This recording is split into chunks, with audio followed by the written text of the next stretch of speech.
আসসালামু আলাইকুম ওয়া রাহমাতুল্লাহি ওয়া বারাকাতুহু। প্রিয় দেশবাসী ও এলাকা ভাই বন্ধুদের, আপনাদের প্রসঙ্গে আমি কিছু কথা বলতে চাই। ইউটিউবে বাংলাদেশের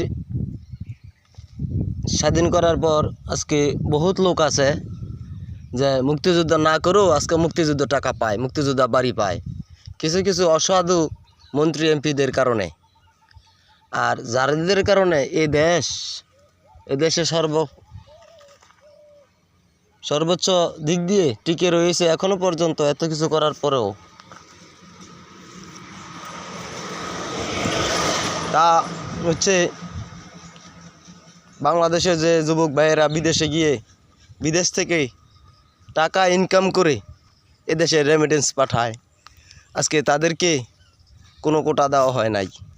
আজকে তাদেরকে আমি মনে করি এদেশে সর্বপ্রথম মুক্তিযোদ্ধার কোটার পরে বিদেশ থেকে যারা রেমিটেন্স এদেশে আসে তাদেরকে কোটা দেওয়ার জন্য, তাদেরকে সর্বোচ্চ সুযোগ সুবিধা দেওয়ার জন্য মাননীয় নেত্রী শেখ হাসিনার কাছে আমার আকুল আবেদন থাকবে। দেশের প্রতি মায়া রেখে, দেশের প্রতি ভালোবাসা রেখে, যে দেশ এখনও পর্যন্ত এত কিছু টাকা লুট করার পরও, নিয়ে যাওয়ার পরও এখনও পর্যন্ত দেশটা ঠিক রয়েছে। মাননীয় নেত্রী শেখ হাসিনা আপনার যতটুকুই পরিশ্রম করেছেন দেশের উন্নতির জন্য, কিন্তু বিদেশি কোনো ভাইদের আপনি আজ পর্যন্ত কোনো তাদেরকে সম্মান দেননি।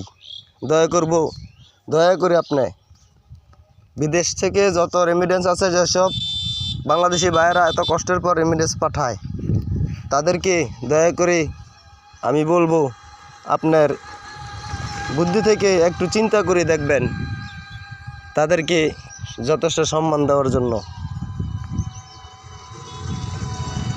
তাদেরকে যেন এদেশে আসার পর এবং এয়ারপোর্টে যাওয়ার পর সর্বোচ্চ সম্মান দেওয়া হয়।